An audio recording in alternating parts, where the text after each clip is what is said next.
Hi, everyone. Good evening, good evening, good evening. It's another lovely day, another lovely moment to continue on the journey onto discovering the new me. Fantastic. Who's in the house tonight? Look up. Let me just put up a chat here so we can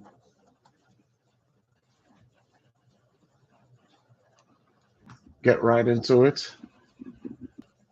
Okay, we're live in the room. Who's in the room? Who's in the room? Tonight is going to be an interesting moment. Hi, I can see you. Well done. Okay. Uh, Disclaimer, I would need you to bear with me tonight. My voice is not at its very best, but I will try as much as possible to keep the energy level up. Yeah, I lost my voice a bit yesterday and I'm trying to get it back. But nonetheless, the voice is just a medium. What we are giving tonight is the message, and the message is more important than the medium. So, whatever happens tonight, I promise you, is going to be yet another banger. All right.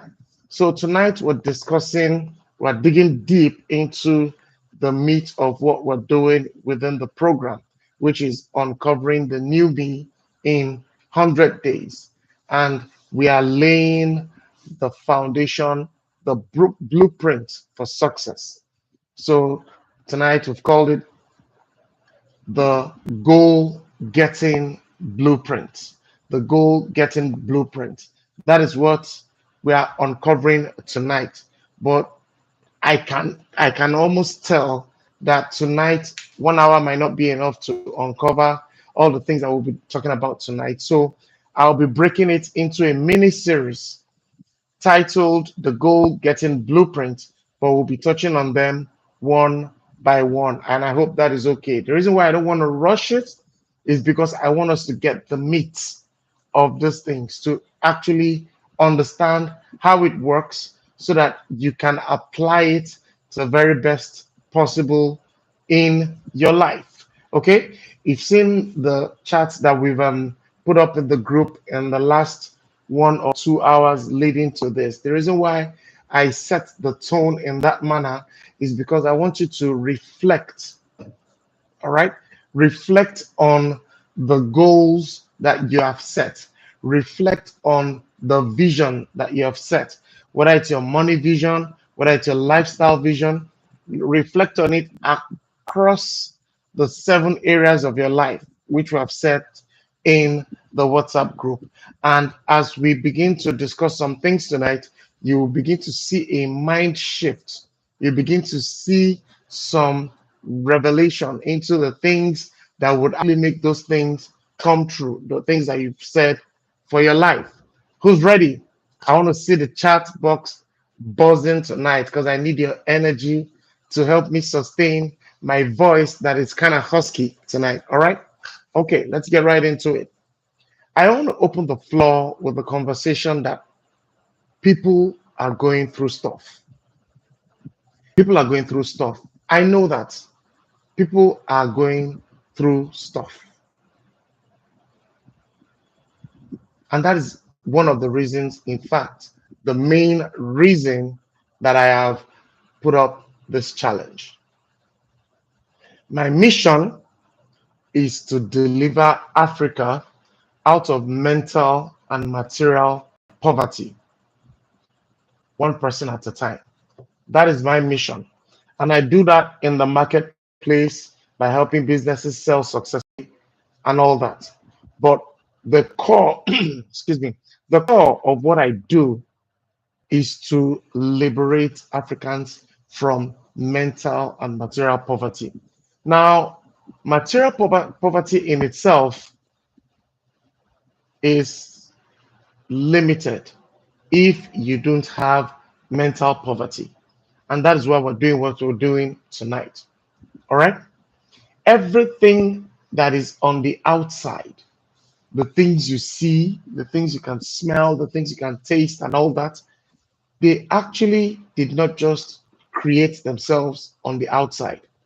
They are created from the inside. If you take a look into what we discussed last week and you follow the chronicle of the events that has unfolded to today, you realize that nothing just happens by chance. Things happen from a state until it manifests into a state that many people can witness. Oftentimes, you see people when they celebrate their success story, and you wonder, where has this person been? That person has been cooking somewhere inside. There is always a workshop moment, and there's always a showroom moment. When you're busy working in the workshop, things look so rough and tough, things look so unsightly.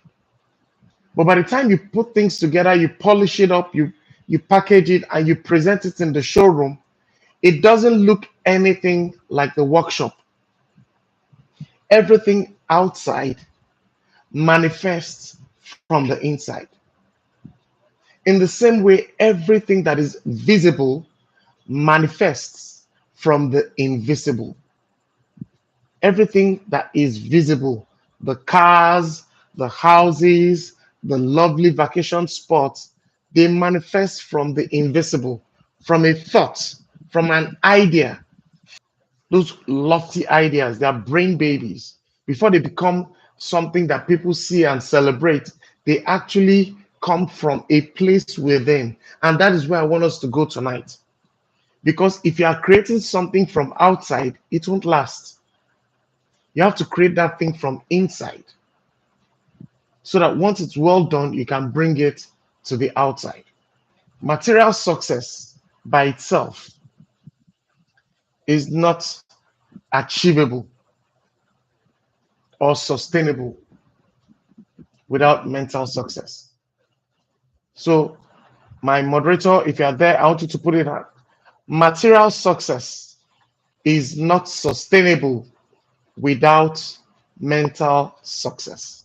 Everything starts from the mind. Mind over matter. I'm sure you must have heard that statement before. Mind over matter. Your mind is stronger than matter. What is matter? Anything that has weight or occupies space. That's what you say in elementary science. Your mind is amazing. Your mind is powerful. Your mind can do things that you physically cannot even imagine. It is amazing, an amazing piece of work. I want to lay that foundation before we go into that blueprint, so that we can see where stuff actually comes from. Sometime earlier in the week, I stated that you should focus, I think I put it in my status, that you should focus more on why and less on how. I'll explain. We live in a world where we are so driven by optics, the things we see, the things we can believe. And we trashed all this last week when we said seeing is not believing. Believing is actually seeing. So that we can begin to, demystify those programs that say seeing is believing. No. Whatever you see before you believe will not last. You need to believe it before you see it so that it can last. All right? When you focus on your why, the how becomes easy. When you focus on your why, and let me break down a bit further. You've heard that statement that says, where there's a will, there's a way, right? Before you make a way, you must first have a will. Oftentimes, when governments want to set up a project, an infrastructure, construction project, maybe like a road or a bridge, they don't start by moving concrete to site. They start by mapping out a blueprint. Why do they need this bridge? Why do they need this road? What is the point A and the point B that they want to connect? What is the market size of that space? Because it's not everywhere that you see that government just goes to set up roads. They always set up roads according to priority. If there is no commercial activity happening in a particular area, they don't just go there and set up the roads. As much as it is a good thing to set up roads everywhere, but they also need to work on the scale of preference. Where is the next urgent place to set up your road? They say, okay, this is a market district. There is a farm production here and there is market production here, but there is no road to market. I think this place needs urgent attention. Then they go and they set up a concept of a road to market. It's okay. What will this road require? There's going to be lots of trucks moving from this farmland to this marketplace. So this road needs to have such and such capacity, such and such load bearing capacity. This road will require so much traffic because of the market density, the population density. So this road will have such and such number of lanes. That's where you get the concept of trunk A roads, trunk B roads, or trunk C roads. Roads are divided into districts based on the capacity of what they handle. And from there, an engineer comes to design the road. After designing the road, you see all kinds of blueprints and sketches and architectural drawings and technical capacity, the kind of street lights that is required, the kind of road markers that are required, the kind of breaking points that are required. All those details go on in the workshop, in the place of the invisible. So that can go on for months until the drawing is approved, until the design is approved, until budget is deployed. You will never see a grain of concrete moving to site. So it doesn't matter if today is day 22 and we've spent so much time on foundational works. We are going somewhere. Abraham Lincoln said if you give him 7 hours to cut a tree, he will spend the first 6 hours sharpening the saw. It is very important. Focus more on why and less on how. People that focus more on how get so carried away with how that they forgot why they even embark on the project in the first place. And so the project dies. Am I making sense tonight? We're going to be breaking the blueprint down to the barest minimum that I can for this group. And 1 hour might not enough. We might not even finish next week, but I'm going to take it one at a time until we eventually get it. I hope you guys are with me on this. All right, let's get right into it. Now that we understand the concept that creation happens from inside and not from outside, then you must also understand the concept of being, willing, doing, and having. Let me put that down. Be, will, do, and have.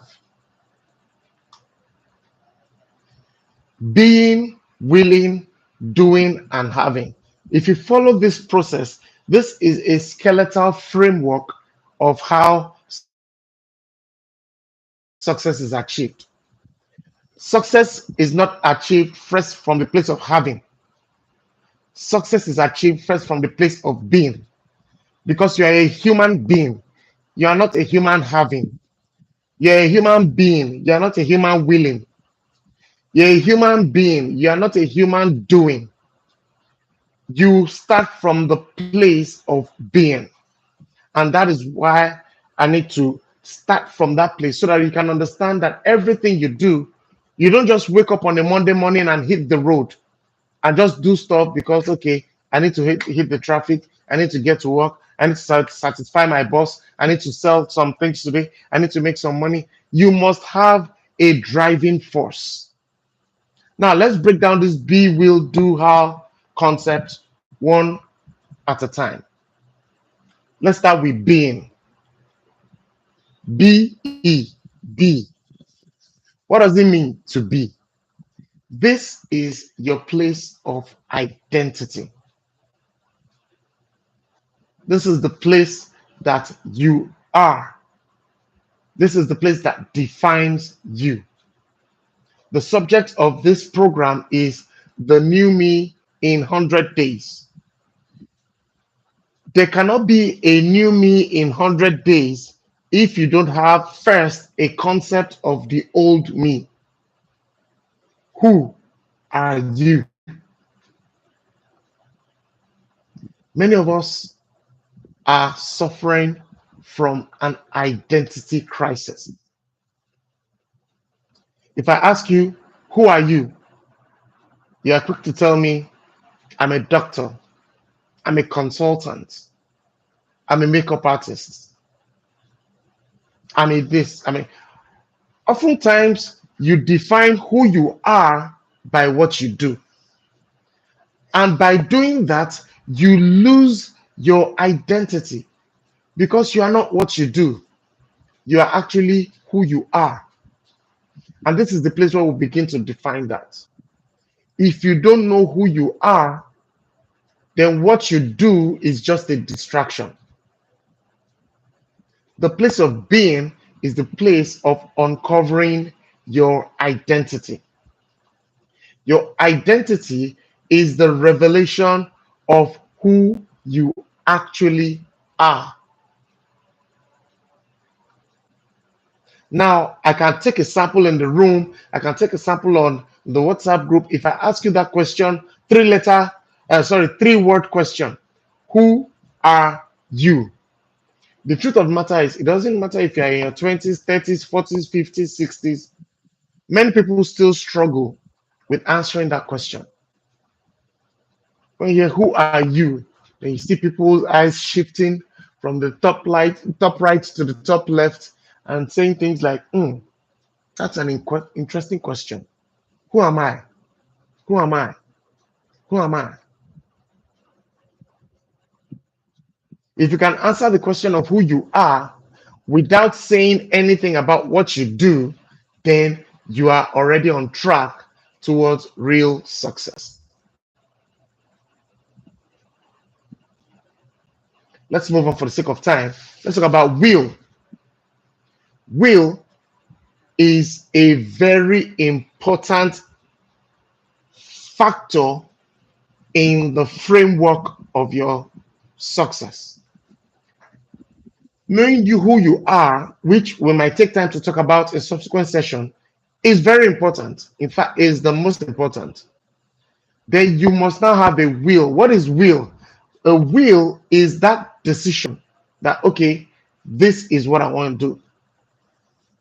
But before you land on that decision, you must know that your will, moderator, you can put this down, your will is a combination of your thoughts, your feelings, and your beliefs.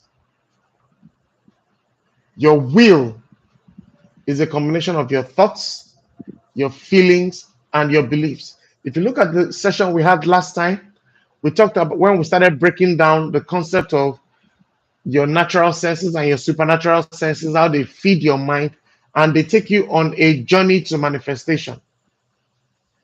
A critical part of this journey is your thoughts, your feelings, and your beliefs.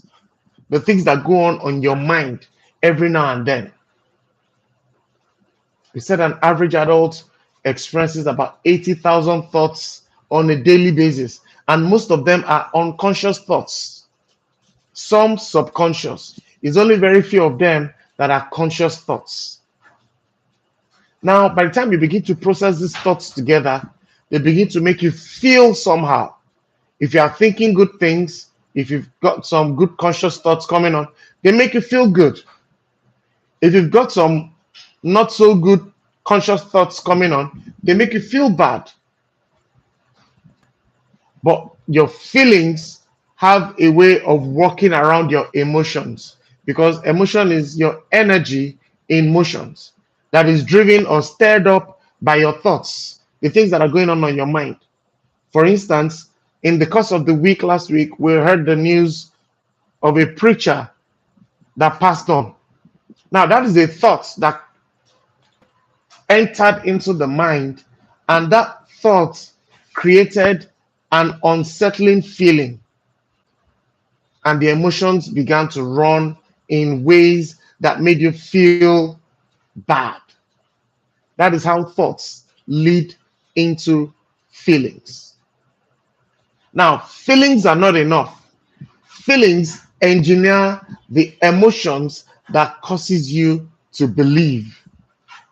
That is why the things that you believe are a function of the way you feel, which are driving the thoughts on your mind. So when you're talking about your will, it is a combination of your thoughts, your feelings, and your beliefs. Now, why is belief important? The truth is, nothing can be achieved if you don't believe in it. If you share a vision with your team and your team does not believe in that vision, they will frustrate you, because belief is a strong force that makes things to happen. The belief that a road project can work is what drives the civil engineers to site to start constructing. An amazing building like the Burj Khalifa can only be built because the visionary and the engineers believed it can be built. Belief is a strong force, is a very strong force. And how do you believe?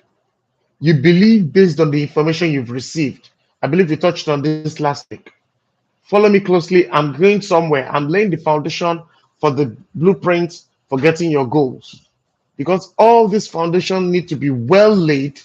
Because if you want to build a goal as tall as the Burj Khalifa, you can't build it on a nice mood. I just feel this building is a nice to have. Let's have it. No, it must be from a very strong place of conviction that this thing can work.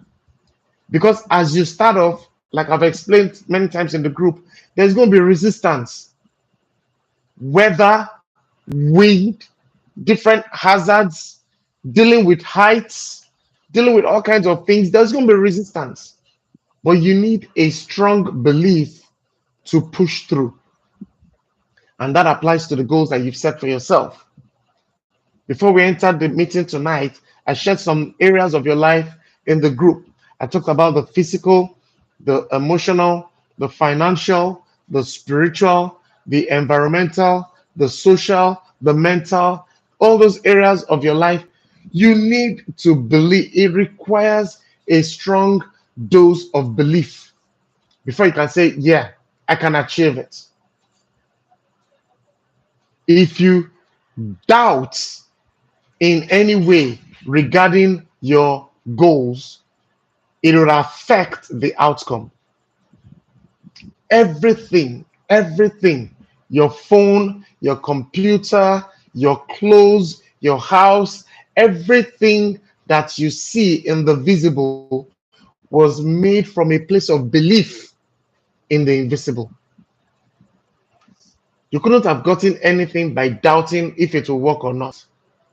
Even when people tried, everybody knows the Thomas Edison story, how we came about the electric light bulbs that has evolved into so many interesting things.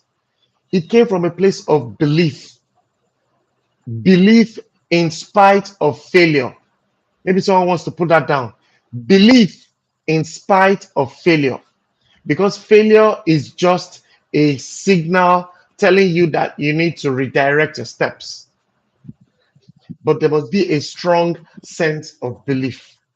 It is belief that will take you on this journey. By the time you get halfway and you feel like quitting, it is belief that will see you through.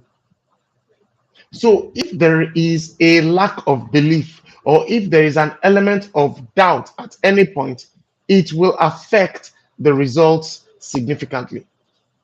So we're still on the concept of be, will, do, how. All right. Now, the will, as I recap, is a combination of your thoughts, it's a combination of your feelings, and it's a combination of your beliefs. These are the consistent mental activities that are driven by your identity. Identity is from your being. The first is being, the second is willing. Be, will.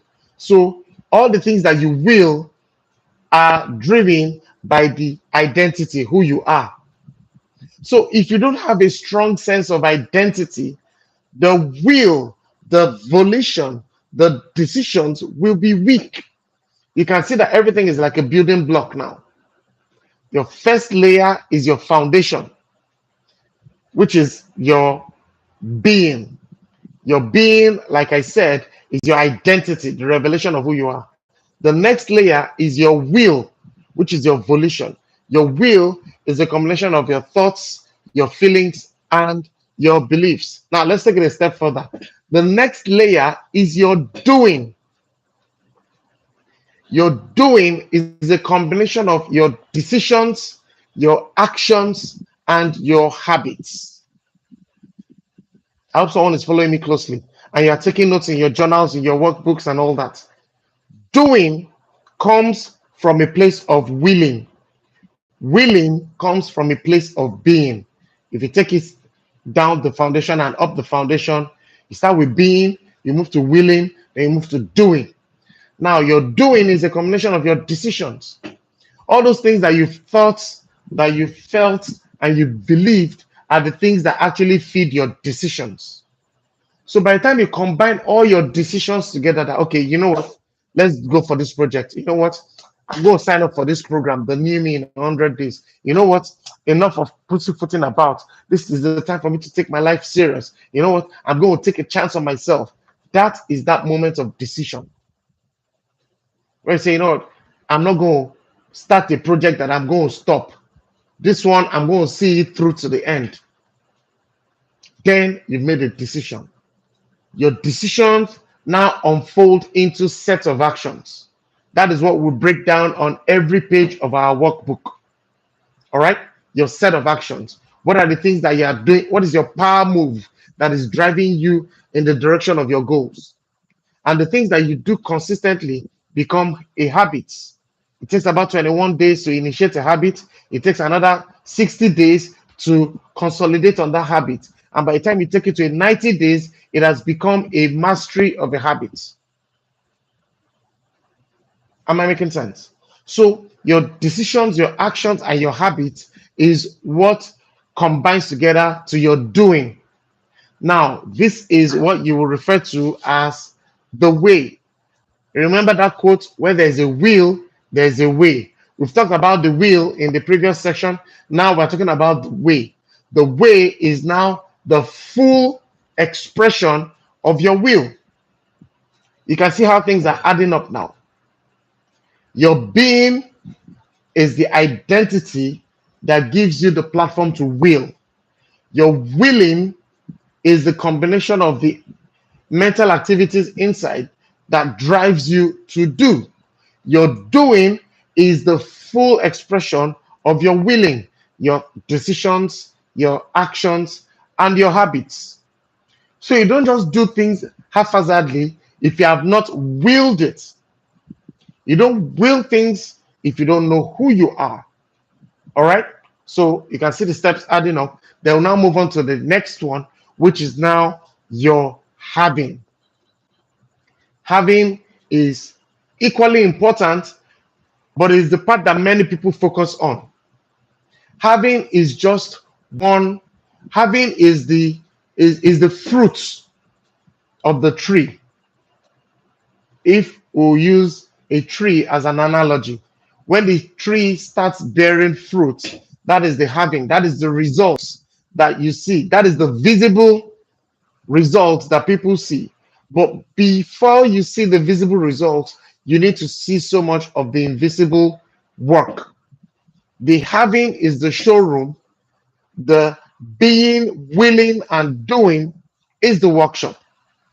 So you be inside, you will inside, you do inside, then you now have outside.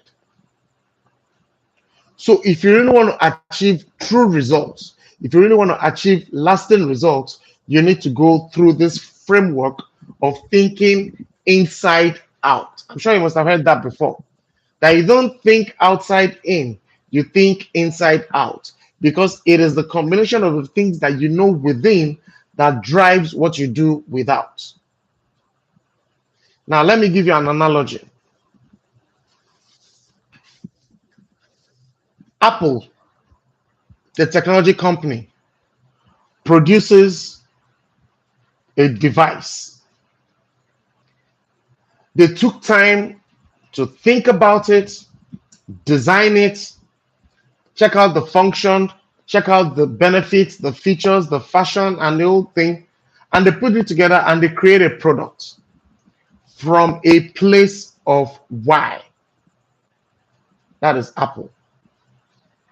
Company B, a company, knockoff company from nowhere, sees the product and says, oh, this product is nice. Let's look at it. Let's break it apart. Let's reverse engineer it and let's reproduce it using different sets of materials. And let's sell it for a fraction of the price. So you find yourself in a situation where a company B produces another product. It looks like the product of company A. But somewhere along the line, people get to realize that this product is just a knockoff of this product. And the only thing going for this product is the low price. Because the moment you buy it at a low price, that is the only advantage you get from that product. Everything else becomes a disadvantage. It will not last as long as this. It will not give you the same quality as much as this. It will not give you a sense of why as much as this. That is what happens when people focus on how rather than focusing on why. Am I making sense? If you want to really develop the new me, the new version of yourself in the next 100 days, you don't start from outside, you start from inside. And this is where we now take it a step further by going into your 7 levels deep. This, you cannot escape it. Your 7 levels deep is super important, but we're going to be talking about that in a moment. I just wanted to lay the foundation about the framework that births the blueprint for our goals. And let me quickly recap on that in one sentence. Everything starts from inside and not from outside. And you start from inside, which is your identity. You move on to the next part, which is your volition, your will. Then you move on to the next part, which is your doing, your decisions, your actions, and your habits. Then you now move on to the final part, which is your having, which is the manifestation of what you want to achieve. Fantastic. Now let's move on to the blueprints. Now you can see why I said 1 hour might not be enough to deal with the blueprint, because I've already done more than half an hour just dealing with the foundation. Now, what is the blueprint for getting our goals?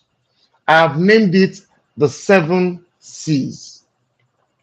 The letter C. 7 C's that are required for us to achieve our goals. Tonight, we're going to be touching on only one of the C's. But let me unfold the 7 C's to you.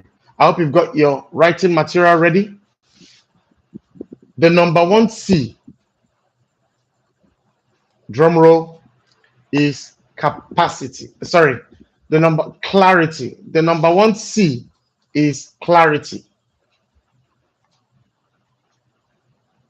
The number 2 C is comprehension.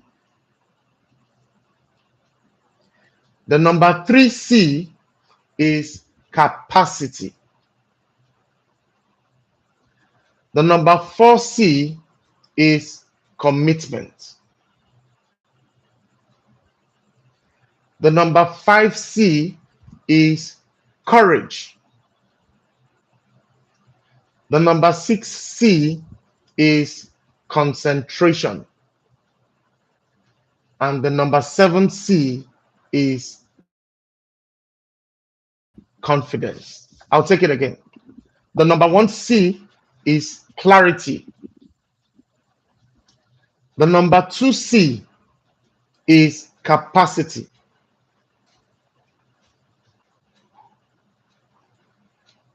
Sorry. I got distracted by the message I saw there.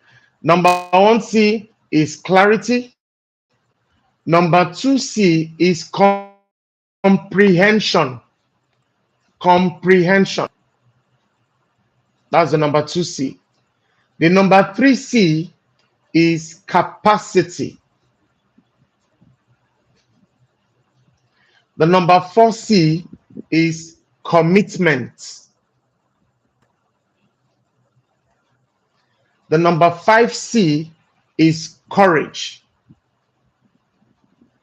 The number six C is concentration, while the number seven C is confidence. Let me be clear. Let me be sure one has that before I move on.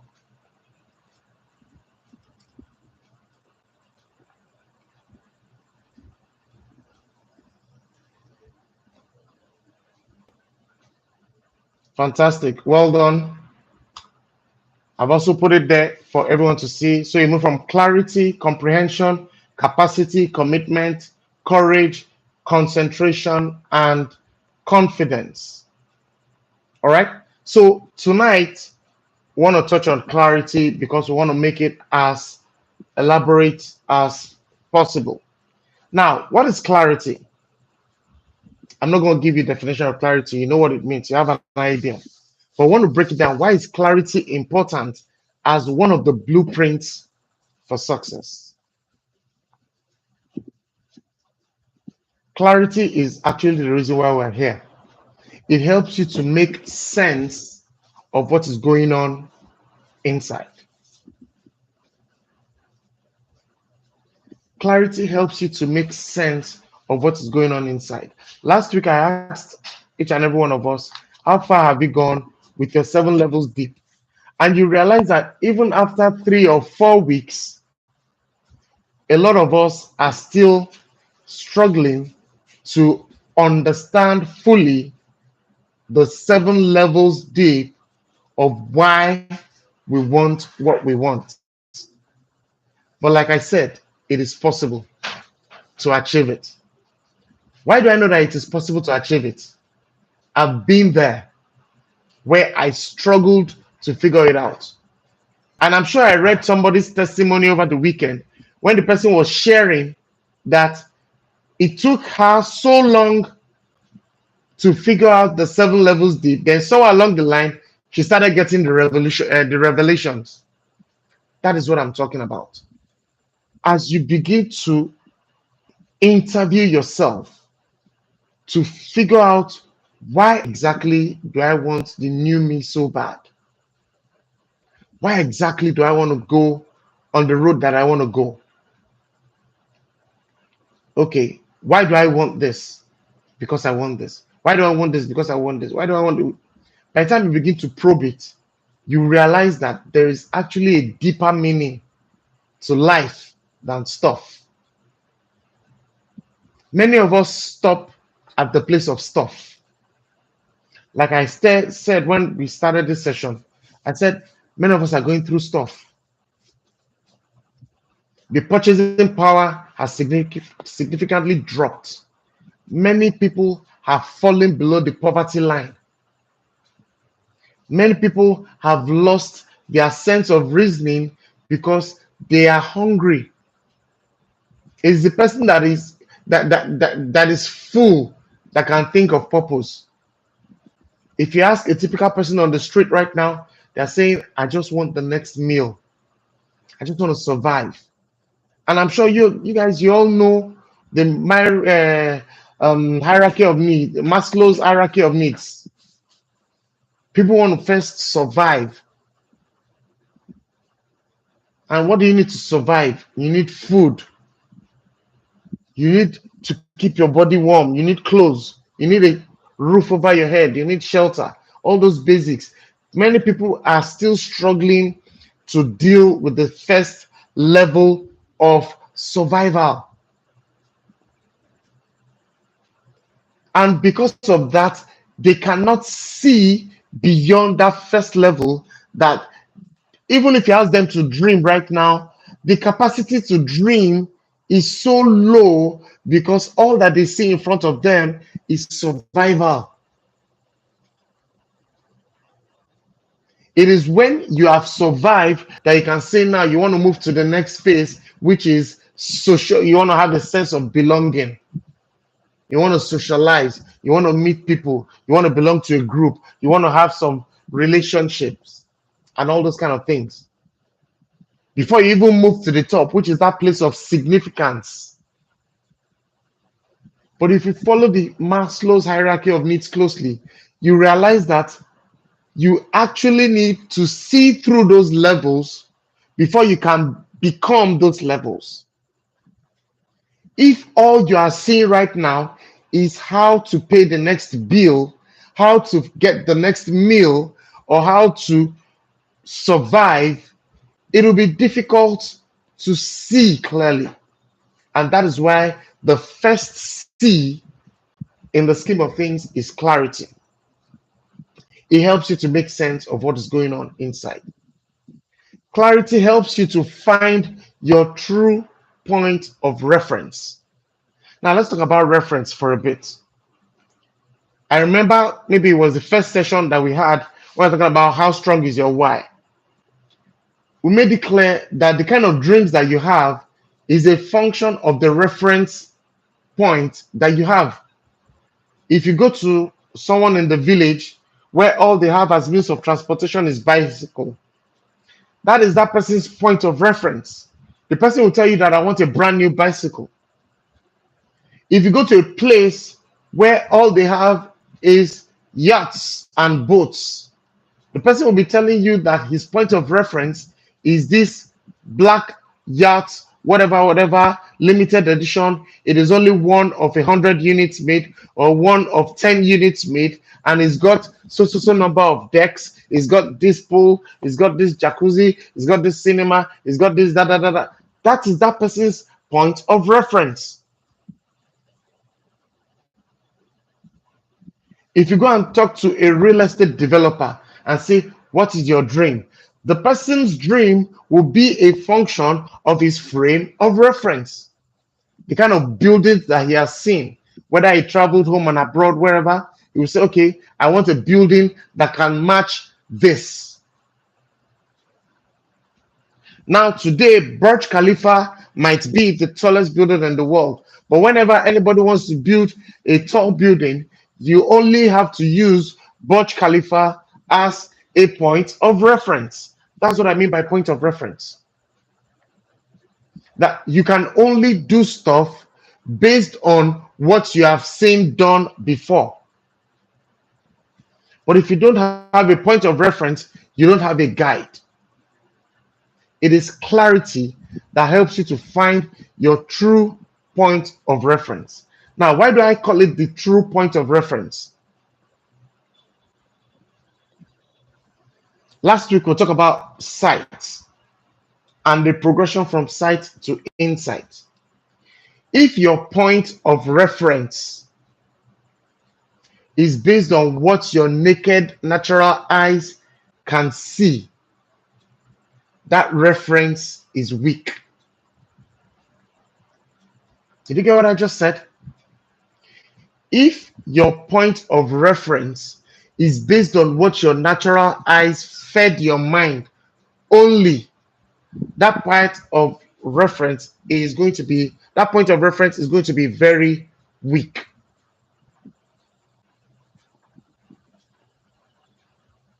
You need something more than what your eyes have fed you, because all that your eyes have fed you is a function of all the places you've been physically and virtually. True or false?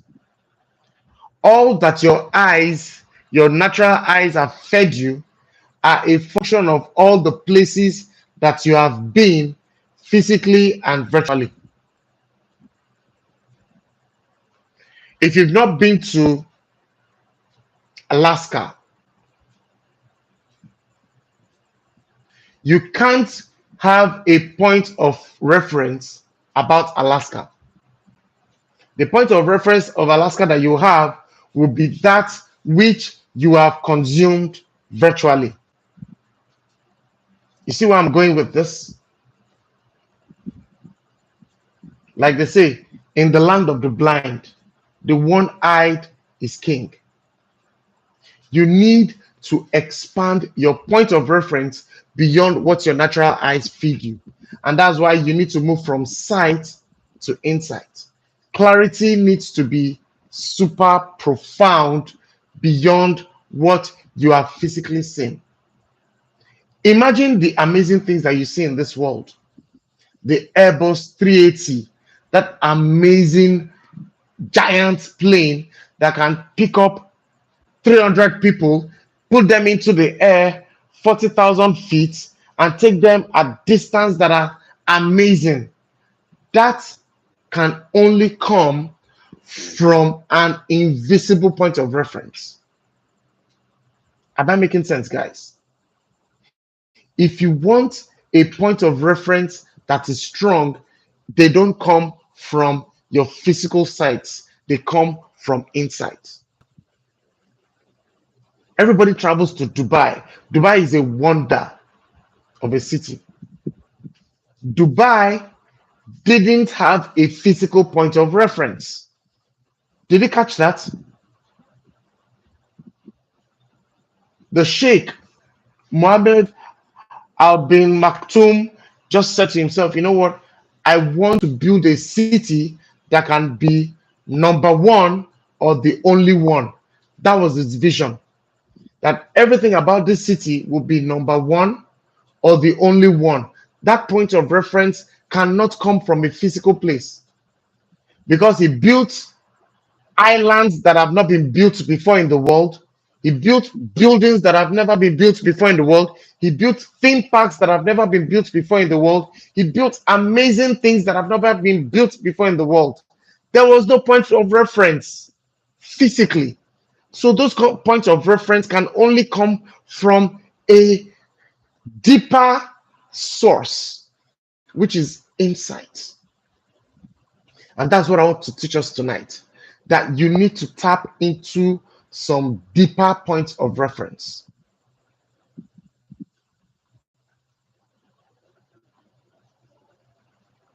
Muhammad Ali said something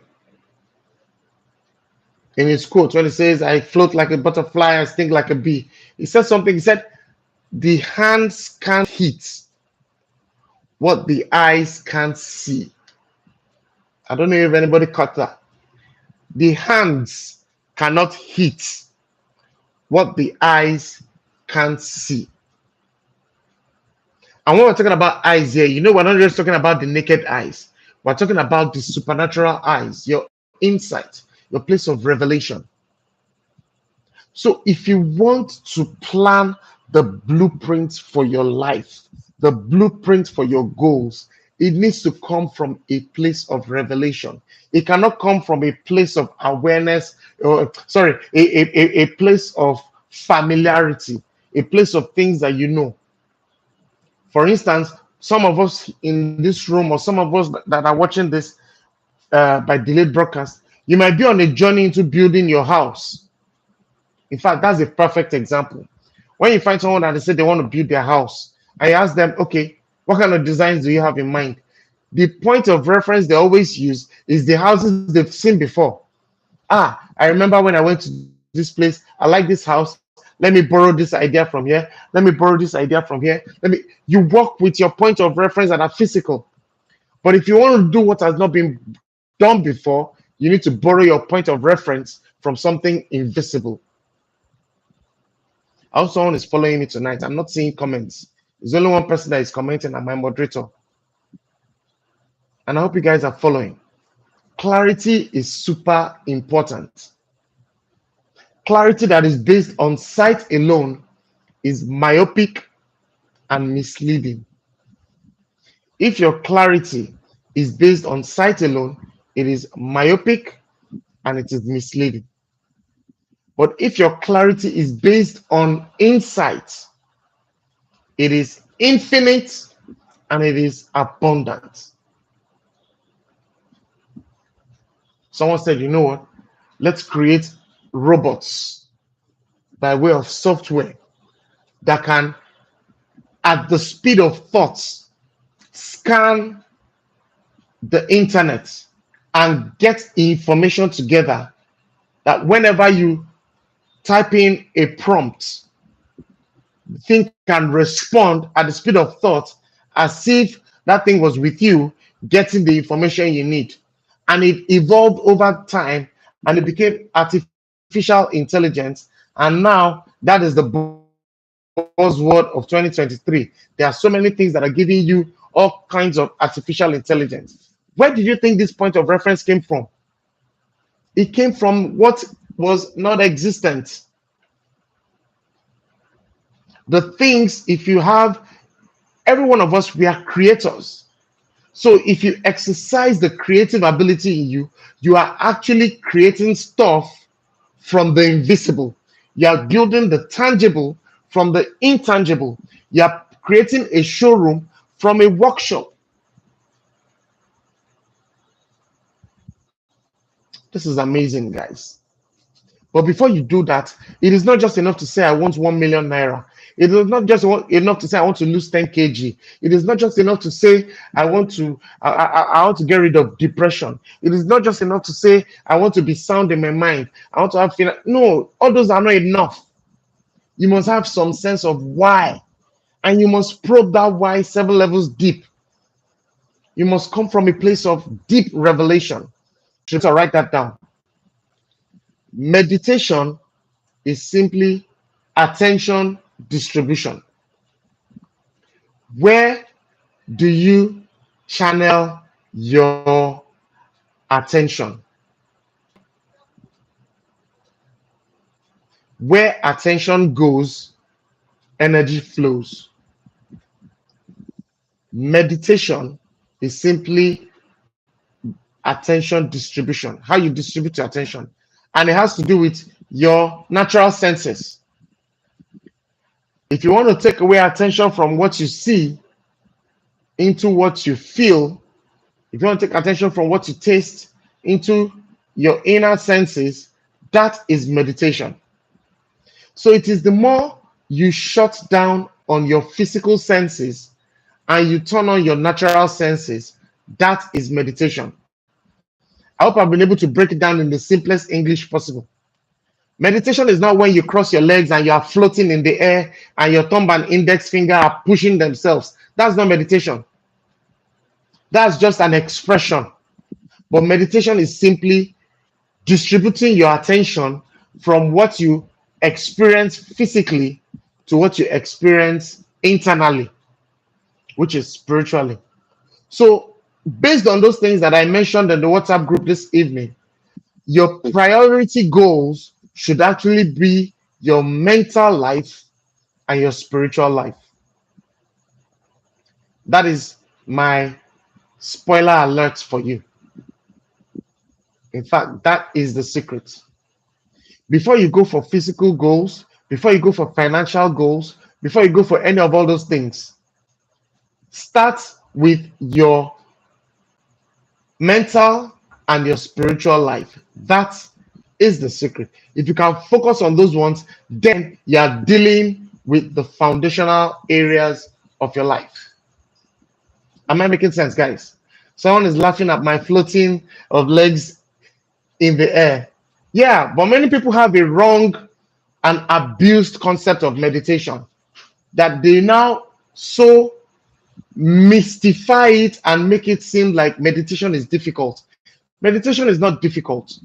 Meditation is just, there's a place we'll get to in the course of this 7 C's. One of them is concentration. When we get to concentration, we'll talk about meditation. It is just focus, your attention distribution, when you shift your focus from distractions to things that actually bring value. All those kind of amazing vision from Sheikh Mohammed bin Rashid Al Maktoum, all those things come from meditation because they don't exist. They came from a place of insight. Came from a place of instinct. They came from a place of intuition. They came from a place of inspiration. They came from a place of instruction. I want to build a submarine. What the heck is a submarine? A submarine, a large vessel as big as a plane. In fact, scratch that, as big as a ship. Not only is it as big as a ship, it is so sealed, watertight, that it can go how many feet deep into the bottom of the ocean that nobody will see it except it wants to be seen. Who thinks of such? Who? What is the point of reference for that, if not from some deep revelation? It comes from a place that it is possible, it is believable, that people now go to work and get it done. Guys, I want my job, if I can take everybody on this challenge out of mental poverty, my job is done. Because most of the poverty that we have is not the poverty of materials, it's poverty of the mind. We have not been, all the schools, everywhere we went to, we were never raised to take charge of our minds and enrich our minds. Look at it this way. The midwife that brought you or ushered you into this world did not teach you anything about your mind. It's probably poor. The hands that raised you, maybe they gave you a nanny, they put you in the care of a nanny. Poor. The teachers that taught you, poor. The lecturers that lectured you in school, poor. Everybody that was responsible to shaping you in this world are poor. Tell me, where do you want to get the concept of abundance from?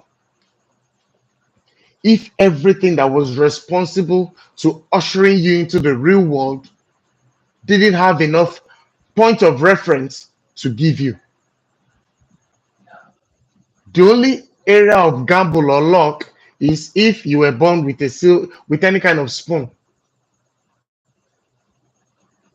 But if we do the math today, most of us are suffering from a huge dose of mental poverty. Look at our politicians today. Why do you think they steal? It's mental poverty. It is not material. It is not material poverty. It is mental poverty. Because if you are wealthy in your mind, you can create stuff from within. Stuff is not from without. Stuff is from within. And it is my job to take us out of mental poverty. And we're starting with the first C tonight, which is clarity. Your 7 levels deep is the foundation. Like I said, please make it a firm foundation, because it is that 7 levels deep, that sense of why, that is where you're going to be building everything you'll be building. Once your mind is clear, everything else begins to unfold. What you need is clarity of the mind. I want you to type in the comment section, I receive clarity of the mind. Every one of you. I receive clarity of the mind. You see, guys, once your mind is clear, you'd be amazed at the strength that you didn't know you have. Once your mind is, you'll be amazed, because oftentimes we always try to do stuff based on what consciousness tells us, but we've never even opened the folder of our subconsciousness, not even dare to go into the trapped and locked out folder of our unconsciousness. We have no idea the things that are deposited in us that we are capable of. If you can get clarity of the mind, you'll be able to trash out your 7 levels deep. Before now, you've been struggling to get your 7 levels deep, is because you are engaging your natural senses. I challenge you to switch to your supernatural senses. Switch from your sight to insight. You begin to see the why beneath the why. Switch from your hearing to instruction. You begin to see the why beneath the why. Switch from your sniffing and smelling to inspiration. Let God breathe breath into your nostrils, into your mind. You begin to see the why beneath the why. Switch from your taste to intuition. You begin to see the why beneath your why. Switch from your sense, from your nerves, from your sense of feeling, your sense of touch, into instinct. You see FBI in those movies, they go to a crime scene and they just tell you, they just look around and they just get an instinct that, you know what, I know what happened here. And they begin to talk. They are engaging a deeper level of sense. And that's what I want us to begin to work with right now. I want us to be working on a different dimension. Now begin to see things of like, wow, wow. And it's simply meditation. And I'm not dealing with religion in this program, but I want you to understand that there is no way you can switch into your supernatural senses without engaging the manufacturer of the user of the product, which is the person that you are. So whatever your faith is, whatever you subscribe to, pray. At least one thing is clear: your faith prays. Pray. These things, you can't get them from a you can't stumble upon them. Let me put it that way. You can't stumble upon them. You need to go on a deeper level. And you know why I said you need to go on a deeper level, you need to pray, is because you are now trying to work twice as hard to overwrite your failure codes with success codes. I talked about the nature, nurture, and neighborhood. If you want to do amazing stuff like Elon Musk, you need to have the nature that is on the same frequency as that of Elon Musk. You need to have the nurture that is on the same frequency as that of Elon Musk. You need to have the neighborhood that is on the same frequency as that of Elon Musk. It is that simple. It is kingdom principle. It's not a matter of two heads. It's a matter of alignment in frequency. Everything in this universe is quantum physics. It is waves. It's frequency. If you vibrate at the same frequency, you will get the same results. That's why it's called resonance. Am I making sense? So if you are not yet at that frequency, you need to work twice as hard to be at the frequency that you desire. I just made the analogy that the midwife that ushered you into this world is poor. The teacher that taught you, the nanny that took care of you, all of them are poor. The lecturers that lectured you in school, they are poor. So tell me, who taught you how to be wealthy?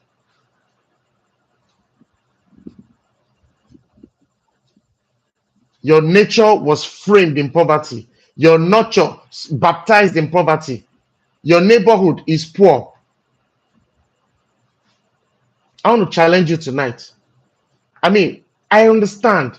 And this is why I'm passionate about this thing. And I hope someone is passionate enough to say, you know what, I'm sick and tired. I want to get into the best place of my life. Things are so bad that many of you couldn't even afford a workbook for your journey. That should hurt you. It's not about me, but I want you to understand that if you couldn't afford a workbook, it is a reflection of so many things that you couldn't afford in your life. that you need to fight against. I want you to challenge yourself to say, you know what? By the time I'm done with these 100 days, the things that I couldn't afford in my life will become even the cheapest of things in my life.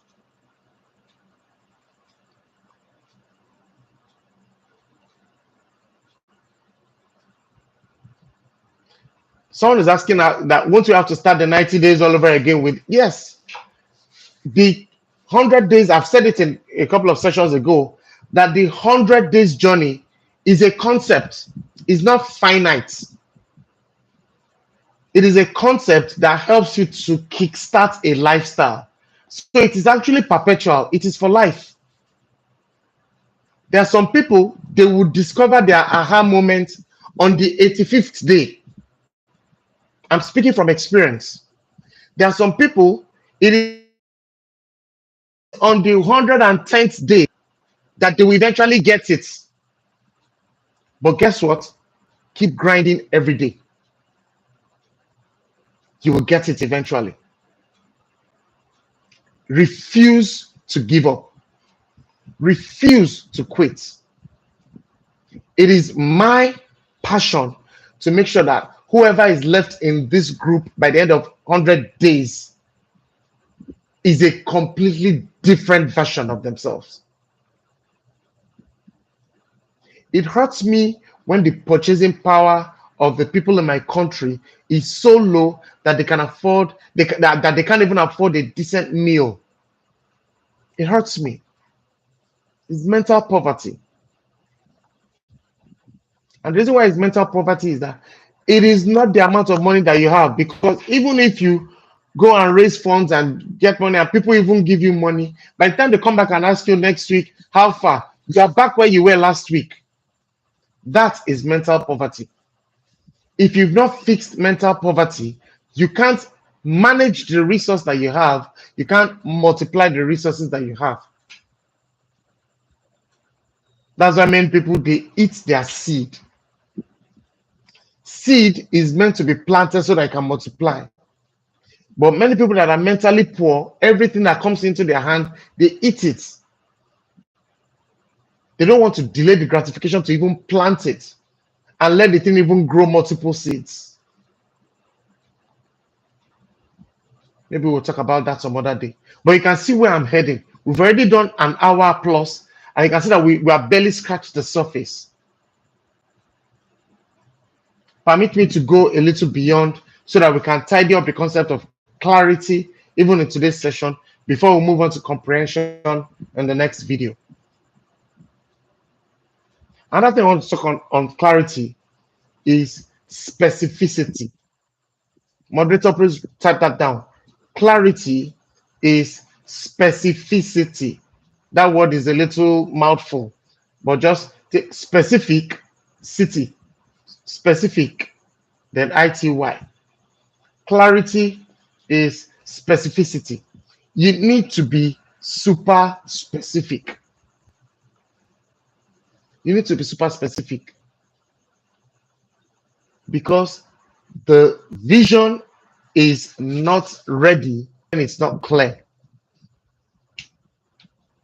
Oftentimes, the things that we write in our book, you find that by the time you are done, many people are going to be, by the time you are done, you would have gotten to a state that you can afford multiple workbooks, that you'll be ordering it back to back.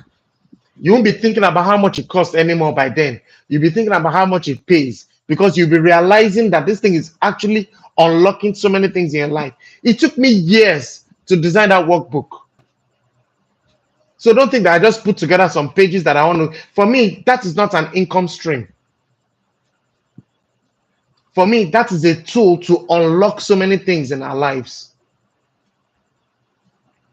Now, let's talk about specificity for a bit.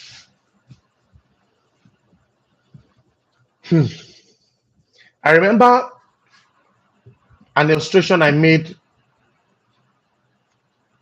in one of my training sessions using Google search. And follow me closely on this analogy. You're searching on Google. You go to the images part and you're searching. If you type DOG, dog, I click enter. What do you think you will get? You will get all kinds of dogs, Labradors, German Shepherds, Alsatians, Chihuahuas. You get all kinds of dogs. All the pictures will flood your screen because you search for what? DOG, dog.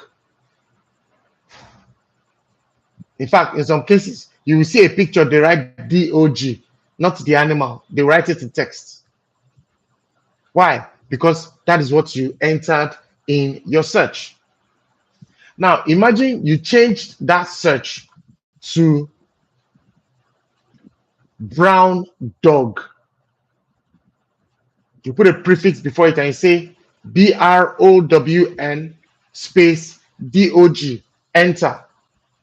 You will get all kinds of brown dogs, from canines to German Shepherds and different kinds of dogs that have brown skin. But you still have different species. Now, if you change your search again and you say German Shepherd,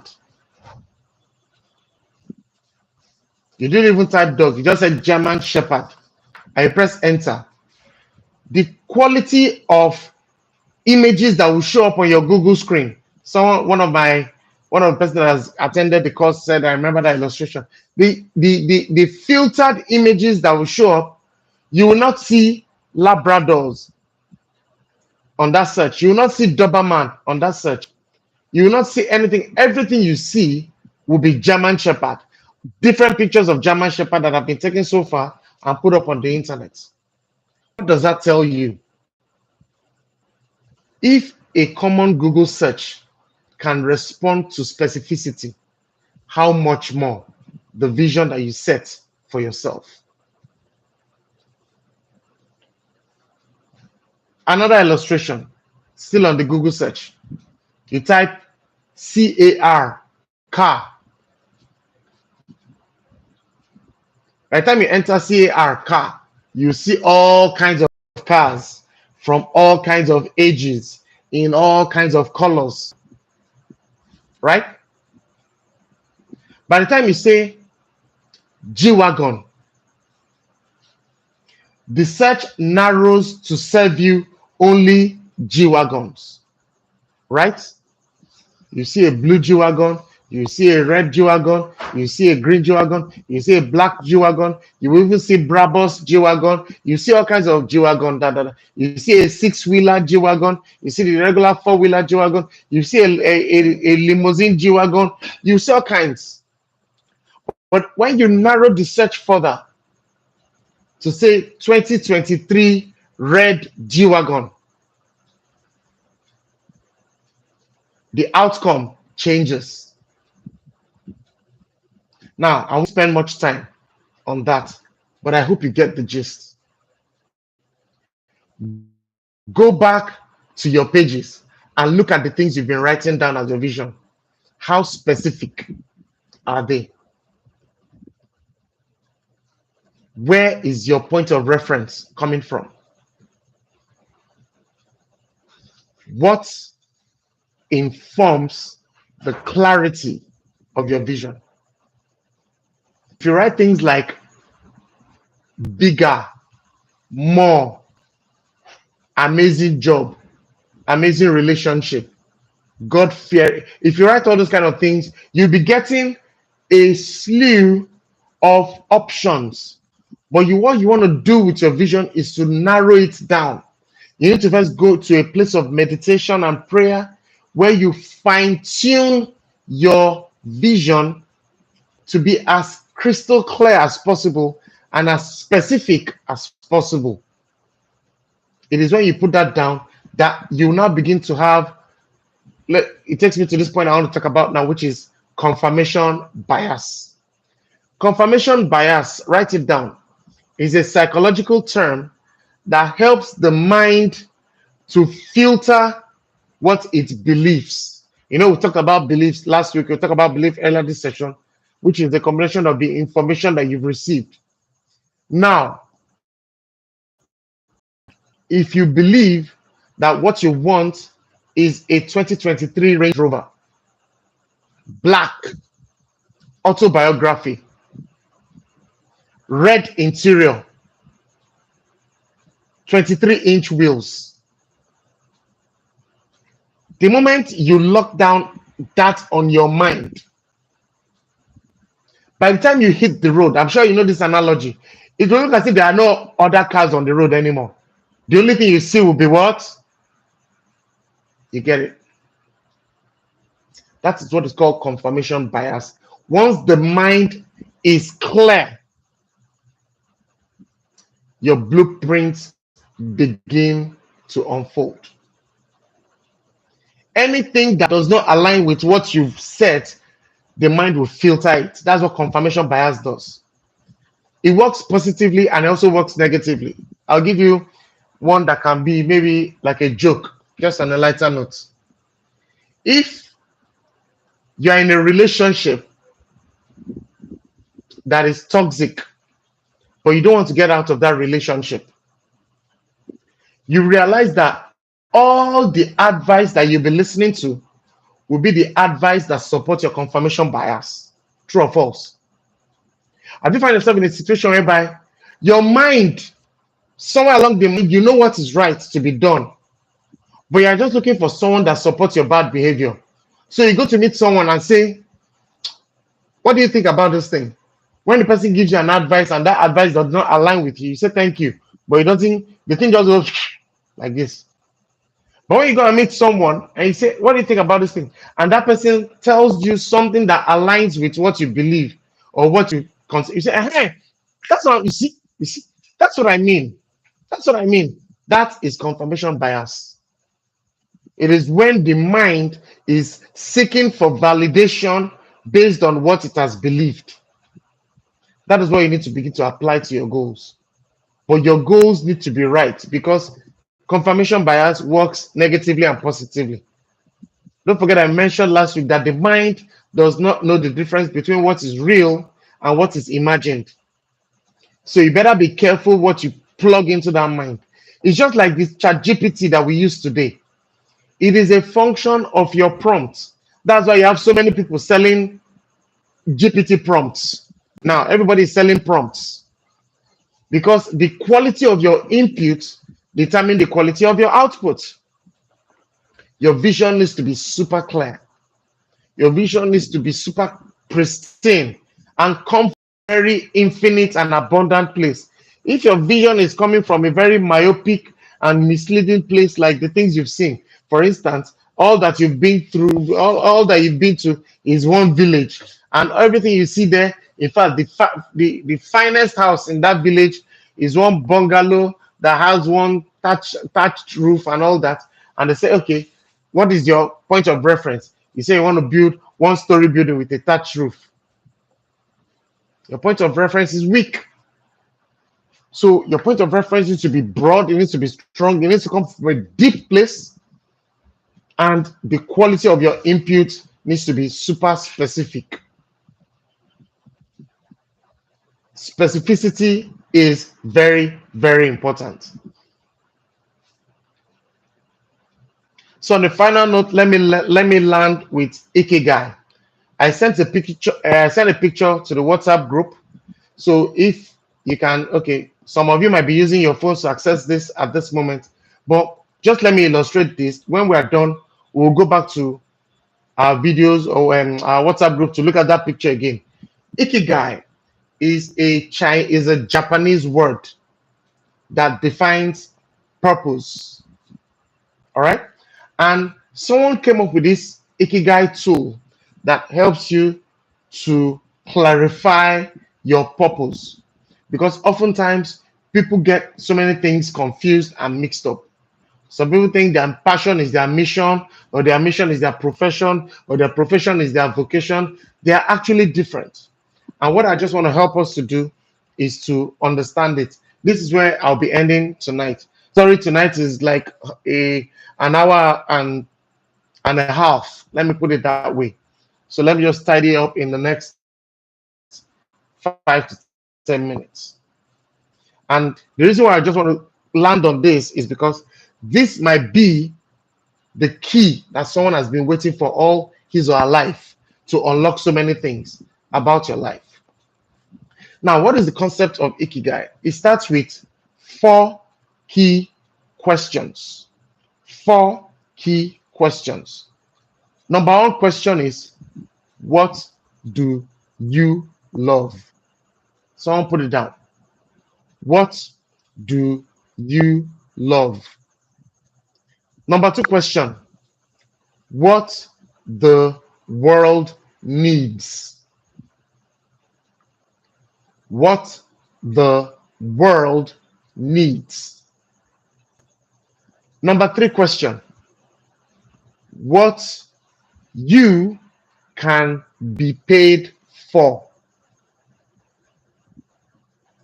What you can be paid for, or what can you be paid for, whichever sounds better for you.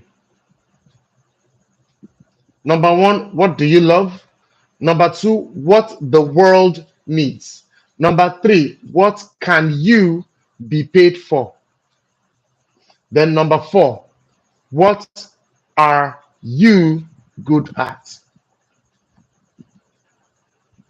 Now, if you can wrap these four questions around your life and understand where they play their roles, you will be in a better position on clarity. Now, what you love may not necessarily be what the world needs. I'm sure some people have been served breakfast and they know this by now. What you love may not necessarily be what the world needs.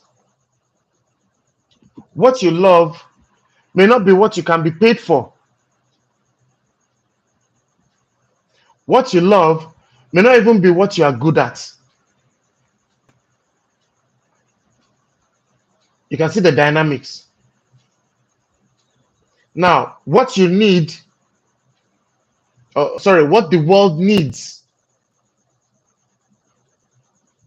and what you can be paid for might not be in the same alignment. The world needs something, but what you can be paid for is different. And I can go on and on in that manner. But what I'm just trying to say is that these four questions are diverse and they don't always align together. But they have relationships with one another. Now, it is that relationships that we want to explore on today. Like I said, follow me closely. This might be the key that might unlock somebody's life tonight. Let's talk about what we call passion. Passion. Passion. I passion. I do this thing with passion. Calm down. Calm down. Calm down. When what you love is mixed with what you are good at, what you have is passion. So simply put, just copy what do you love plus, put plus there, what you are good at, and write equals to passion. Did you get it? If you can put that in the comments, that would be very, very lovely. What do you love plus what you are good at, or what are you good at, equals passion. Now, what you love plus what the world needs equals mission. If you know me by now, you would have known my mission. I've shared it even in today's session. My mission is to deliver Africa from mental and material poverty. That is my mission.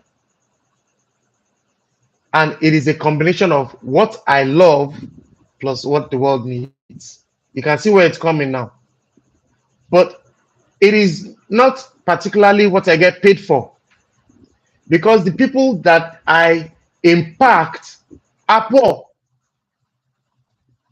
You see where I'm going? People that can't even afford my workbook, they can't afford my services.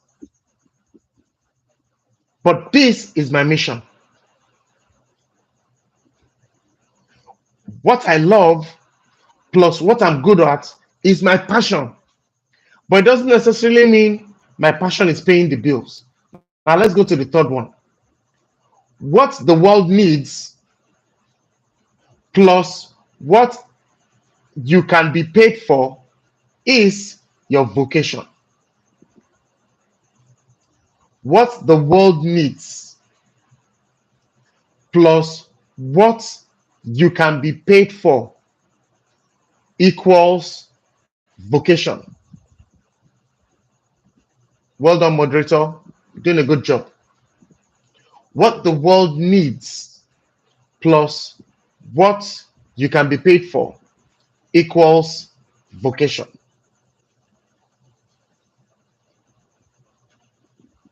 Now, the fourth one, which is what you are good at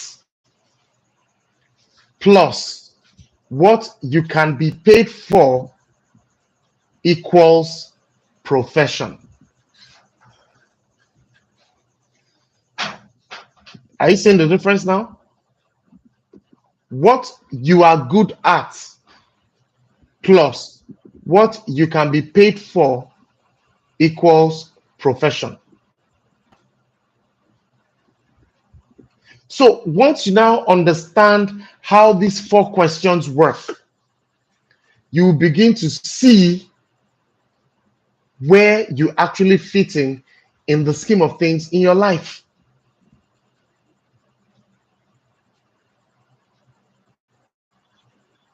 Is someone catching the drift tonight? Maybe before now, you've actually been mixing all these things up and you're not so clear, and they try to work around these things, the more confusing it gets. They say, follow your passion, follow your passion, follow your passion. You were taught by teachers that are poor that are saying, follow your passion, follow your passion. Meanwhile, your passion has not given you 1 naira. It's because your passion is simply a combination of what you love and what you are good at. It had nothing to do with what you can be paid for. You love gardening, and the kind of gardening you do is not commercial gardening. You just love making the garden around you look nice. It's what you love and it's what you're good at. But so far, you've left it at a place of passion. It is until you switch it and make it something that people can pay for, it will always remain passion. That's why I always tell people, don't follow your passion, follow your customer's passion. That's a business training, not for today. So if you can take these four key things and break them down thoroughly and go through them again and again, in fact, that should be your assignment for tonight as you embark on a journey of clarity to begin to redefine the 7 areas of your life. So on that note, ladies and gentlemen, we've done 1.5 hours already. And I want to say thank you very much for taking a chance at yourself. Thank you very much for getting on this journey. Thank you very much for believing in you. And thank you very much for your success in advance. So on that note, we wind down tonight and we say, have a lovely week ahead. All right? Cheers, guys. So we continue the conversation on WhatsApp. All right? Cheers.